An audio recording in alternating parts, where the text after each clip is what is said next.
Today I'm going to talk about a question that a lot of people have been asking in a lot of different ways, which is Putin crazy? Or on the other hand, is he super rational? And it's pretty interesting to be having this conversation now because we have tended to think over the past many years that Putin is very clever, very calculating. He's this great chess player. And yet over the last few weeks, some of the things he's done and the way that he's done them has had people asking, is it possible that he's lost the plot in some way? And so I want to try to assess that today, partly to help us guess what will happen in the future. It's also an opportunity to address a few concepts from the cognitive psychology and behavioral economics literatures on decision-making and bias that I think really help us think a little bit more systematically about the problem. Now, of course, the disclaimer is that I don't know. I'm not inside Putin's head. I don't get to talk to him. But these are questions that we have to answer whether we have complete information on them or not, because we have to make policy decisions, or at least governments have to make policy decisions, and we have to decide what to think. So my short answer is Putin is not crazy, but nor is he entirely rational. I think, from what I can see, that he has goals, and he's taking steps to accomplish those goals. So in that sense, he's not completely crazy, but he's motivated partly by emotion, which can cloud judgment, and he's making decisions the results of which are inherently unpredictable. So there's a famous economist who really sort of founded the field of organizational behavior, a guy named Herbert Simon, Nobel Prize winner, who developed this concept of bounded rationality. And the idea is we try to be rational, we try to pick the best solution for the problem that's facing us, but we're limited in our ways of doing so. Our brains can only do so much. There's always information that we don't have that we would want to have to make a good decision. And there's always too much information to process, right? Think of how much intelligence information comes into the US government or the Russian government. And so we use shortcuts. We use biases to wade our way through the information that we have and to fill in the blanks in the information that we don't have. So a good example of information that we don't have that allows our biases potentially to run amok is the topic of this video. What is Putin thinking? This is a great opportunity for me to express my biases about how I think humans work, or whatever hangups I have about Putin, or whatever. And there's, of course, this enormous literature in psychology and in behavioral economics on these biases, and a lot of work in political science, particularly on how they apply to the outbreak of war. And I'm not going to go through all of that, but I'm just going to apply a couple of concepts. One aspect of this, which many of you may be familiar with, is the work of Daniel Kahneman, another Nobel Prize winner who didn't exactly found, but helped found the field of behavioral economics. He's written books called such as Noise, Thinking Fast and Slow, Judgment Under Uncertainty, in which he elaborates a lot of the groundbreaking work he's done and kind of brings it to a popular audience. But what I'm going to do from here on out is talk a little bit about goals and then evaluate some aspects of Putin's decision-making. So when we talk about goals, it's hard to say that a goal itself is rational or not. When we talk about rationality, we usually think, are the means applied to achieving a goal suitable for that goal? Are they the best way to achieve that goal? So goals themselves are just goals. They're normative judgments. They're philosophical expressions, whatever. And so they may not be identifiable as rational or irrational, although one might be able to say that a goal is achievable or unachievable. And we might be able to say that a goal reflects, to some extent, one's psychological state, right? Do I get out of bed in the morning and think, I want to take over the world? That might reflect something on my state of mind. And we might even say, if I think I'm going to take over the world, I'm probably irrational. I'm crazy. So in some respects, though, I want to say that Putin's behavior is explainable by pointing to rationality. So let me begin the basic question. Why did he invade Ukraine? Well, he's got a goal. He wants to control Ukraine. He thinks Russia deserves to control Ukraine. He's tried a lot of other things to get it. He's tried cajoling. He's tried verbal warnings. He's tried economic pressure, right? He's tried all these things, tried invading Ukraine in 2014, and none of them have worked. So you might say he's very carefully been ratcheting up the amount of cost he's willing to bear to get this goal, and so far nothing's worked, so the next thing to do is to invade. It also might be rational, or we might use rationality to explain this decision, in the sense of Putin might very well have the sense that attacking now is necessary because retaining Ukraine is going to get harder in the future, not easier, right? This idea that an opportunity is slipping away often seems to accompany decisions to go to war.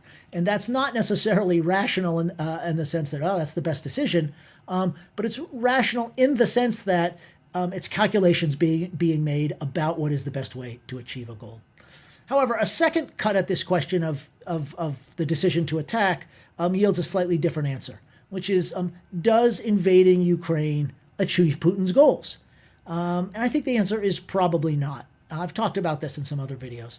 The result so far has been a strengthened NATO, increased German armament, stirred up hatred among the Ukrainians, the people he says are part of the Russian nation, international isolation, and so on. So in many respects, it seems to me that the invasion has caused the opposite of a lot of what he says. Does that make it irrational? Not necessarily, but we might want to start thinking about that. And even if the decision turns out to be irrational, it doesn't necessarily mean that he's crazy. It only might mean that he's made some errors of judgment. And so let me talk about that. Here's where the behavioral economics might help us. One of the things that Kahneman and his co-author Amos Tversky showed, and there's a lot of work that's been reproducing this and applying it, is that people are more willing to accept risks, right, to undertake risky behavior when they're trying to regain something that they've lost or trying to prevent themselves from losing something, rather than when they're trying to gain something that they've never had. So the idea is that when we're in this domain of losses, we're worried about losing something, or we've lost something and we want it back, we will be more likely to accept risks. And that might help us understand what Ukraine is doing now. What Putin is doing now. Putin feels like Ukraine is something that he's lost and that it's something that Russia deserves to have. And so he's willing to take, I think, a lot of risk to get it back, to right the wrong that has been eating away at him all these years. Now, the problem, of course, is that the Ukrainians are also in the domain of lost. They don't want to lose their own country, and they, of course, are willing to take immense risks to avoid that. So this is an interesting case, and what we can see this. Both sides might be very risk acceptant because they both think they're trying to avoid a cataclysmic loss. A second way of getting at this is about the costs, right? Presumably, whatever it is that you're hoping to gain, in rationality, you think about weighing costs and benefits. And so it's worth asking, has Putin estimated the costs of this invasion accurately? And I think it's safe to say that Putin and his team probably underestimated the costs of invading Ukraine. But that's not necessarily a sign of irrationality, but rather of these inherent limits on rationality that we've talked about. Putin, and just to get an idea of the costs, right, that we're not only talking about the military costs of dead and wounded and Russian soldiers, not to mention the Ukrainians, but also the economic costs of sanctions and the political isolation going forward. Why might Putin and his team have underestimated the costs? Well, part of it just has to do with uncertainty. War is incredibly difficult to predict. It's inherently uncertain. So while you can estimate the likelihood of various developments, it's very hard to know what will actually happen. It's sort of like playing a lottery in which you have a sense of the chances of different things coming out of it, but you don't know which one of them is actually going to be the case. Clausewitz, the great Prussian military writer of the 19th century, used this phrase, the fog of war. There's a lot that you just don't understand about what's going on. There is, however, this psychological tendency of what's sometimes called, well, there's different names for it, but the bias that comes in when you really want something to work, you tend to overestimate the likelihood that it will happen, right? Sort of like confirmation bias. So in this case, Putin and his team wants to be able to have a relatively low-cost intervention in Ukraine or a war against Ukraine, conquering Ukraine. So there's a lot of sort of psychological motivation to look at the ambiguous information and to interpret it in a way that says, yep, this is going to be fairly easy, because that's what you want to be true. Moreover, once you get past the level of the individual up to a group, you get this phenomenon known as groupthink, where a group, especially in a situation where everybody's stressed and they're uncertain, they all want to arrive quickly at consensus because nobody wants to be the one who's arguing against the group. And we saw a great, vivid example of this the other day when Putin was sort of quizzing his advisors about what they thought Russia should do. And this head of the Foreign Intelligence Agency, Patrushev, got sort of reamed out by Putin for his uncertainty, right? So you can imagine all of these people who advise Putin, they don't want to say something that they know he doesn't want to hear. And what that means is there's what's sometimes called cognitive closure, right? You very quickly arrive at one particular answer rather than looking at the different possibilities things might be right or wrong. And so Putin's reliance on a narrow group of advisors who are probably very afraid of displeasing him is a recipe for groupthink and sort of an enemy to evaluating all the possible perspectives on something dispassionately. So let's talk a little bit about Putin himself as an individual. Is he unhinged? That's the word I've heard. Three different people, all of whom I have immense respect for as analysts of Russian politics, have used that word in the last week. I don't see him as being divorced from reality. What I see him as being is very resentful over the things he thinks Russia deserves that it's not gotten, or the things that have been taken away from Russia and that he hasn't gotten back. So he's angry. And as most of us know from our own experience, anger is not a great recipe for dispassionate or for calm or for rational decision making. That doesn't make somebody bonkers. It just might mean they're not thinking things through completely.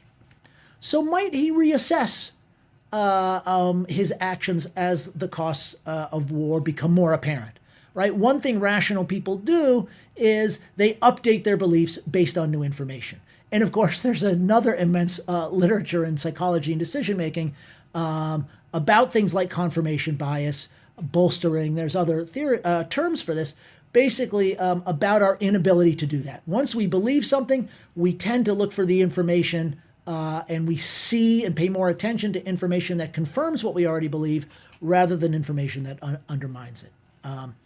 But I would point to a couple other reasons why I'm not super hopeful that as the costs become apparent, as they're doing this week, that Putin is likely to reconsider. First of all, even if the costs are much higher than Putin has anticipated, I'm guessing that he thinks it's worth it. I'm guessing that if he's sitting in the Kremlin right now as I'm talking, he's thinking, oh, this is a lot more expensive than I thought it was going to be, but it's still worth it. It's still what I want to do. But I also think there's a dynamic that is very common in history, which is once a person or even a whole society becomes committed to a war, the idea of pulling out can seem unpatriotic. It seems like the blood of those who've already died has been spilt in vain. And in particular for Putin, the idea of losing a war might seem even more intolerable than the idea of losing Ukraine. And so actually now there's something else on the table besides Ukraine that Putin might be even willing to pay an even higher price to avoid. And that's the loss of face, loss of reputation, loss of credibility that would go along with being defeated or pulling out now. This is known, generally speaking, as the sunk cost fallacy, the idea that once we've spent some money on something, it seems more valuable to us than it was before we started. The economists will show you that doesn't make any sense, but it's a pretty widespread phenomenon in our thinking.